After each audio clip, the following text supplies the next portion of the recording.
Yo, 16 Beats here, founder of Master the Mixing and whatnot. And in this video, I'm going to be talking about how to make your bass stick out in the mix, how to make your 808 stick out in the mix, and just how to make it more prominent. Yeah, because I feel like the 808 is one of those things that's easy for it to get lost in the mix, or for it to be muddy, or it's just not sounding as clear as you like, or when you play it back, when you play your beat back on non-speakers or not on the headphones, you find it hard to hear the bass. Now, obviously, with devices like phones and iPads, it's gonna be hard to hear 808s and basses anyway.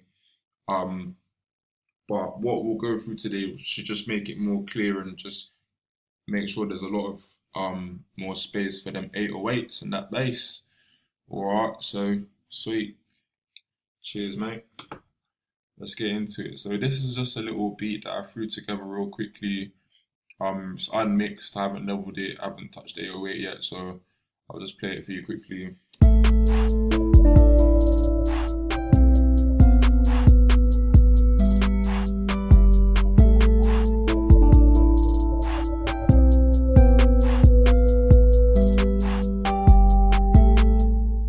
Alright, so I mean you can barely hear the 808, you can just about hear the kick.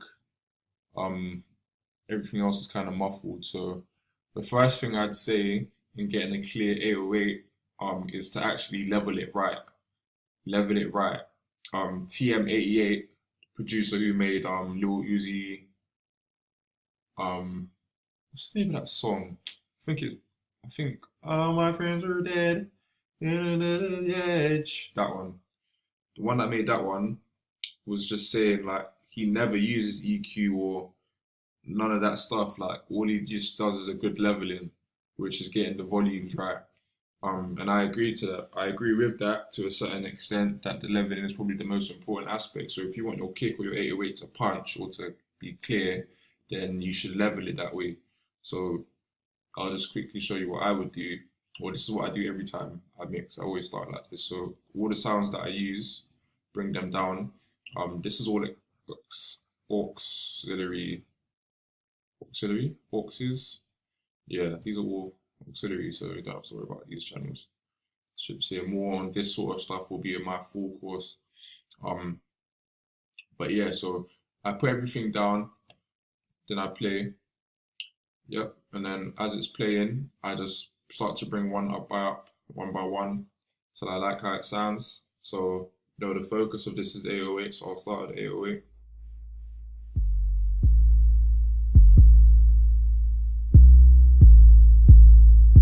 Alright, nice. Sweet, sweet.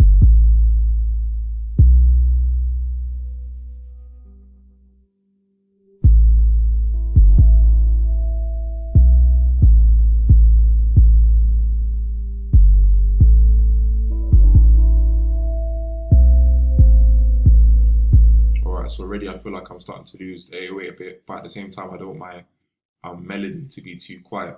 So what I'm gonna do now is bring out a channel EQ and just carve around 808. So what you're doing here is instead of doing anything to the 808, you'll go into your other sounds, your other synths and your other basses and your other percussion, whatever, and you're just cutting out essentially the portion of space that it would share with the 808. So in the lower ends.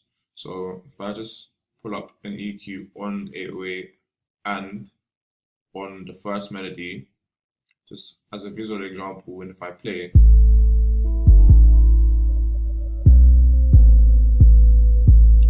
so you can see that these lot share, there's certain spaces that they share. So the 808 is prominently from 20 to about 300. And the melody has frequencies from 20 all the way up to 500.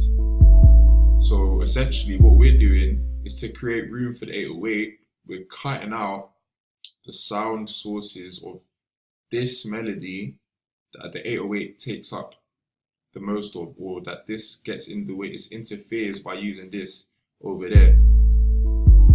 You get me? So what I'm gonna do is just throw on a nice lovely high pass filter and just drag that. Now, it's better to listen as you do this as opposed to look, but I was just showing you just so you got the concept. Yeah, so what I'm gonna do now is I'm gonna just drag.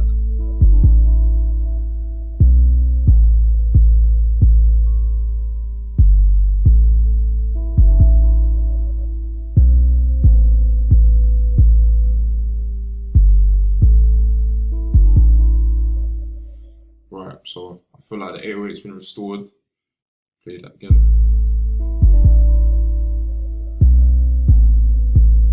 That 808 is still cutting nice, it's still strong. I can move on to the next melody.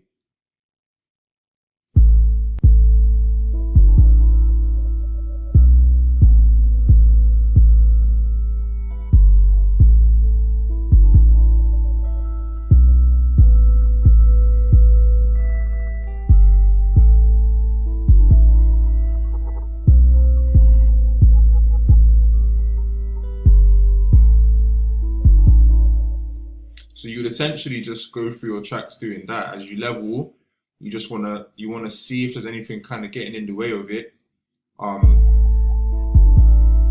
just cut away to make sure that all times that 808 has its own space, because the 808 is important. Or if it's a track where your bass / 808 is important, then you want to do that.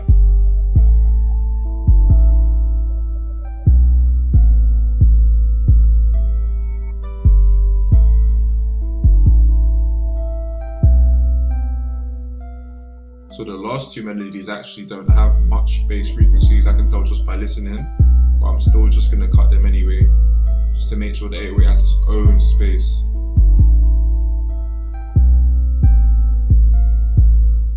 So that's essentially how you make your 808 pop out in the mix, by leveling it right, making sure that it's as loud as you need it to be amongst the other sounds, and also by cutting out the darker sounds or the deeper sounds in other tracks like synths and instruments and stuff like that, by EQing out the lower end to make room for the 808.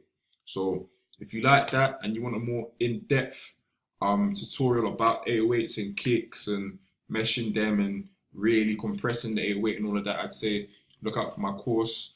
There will be a link in the description.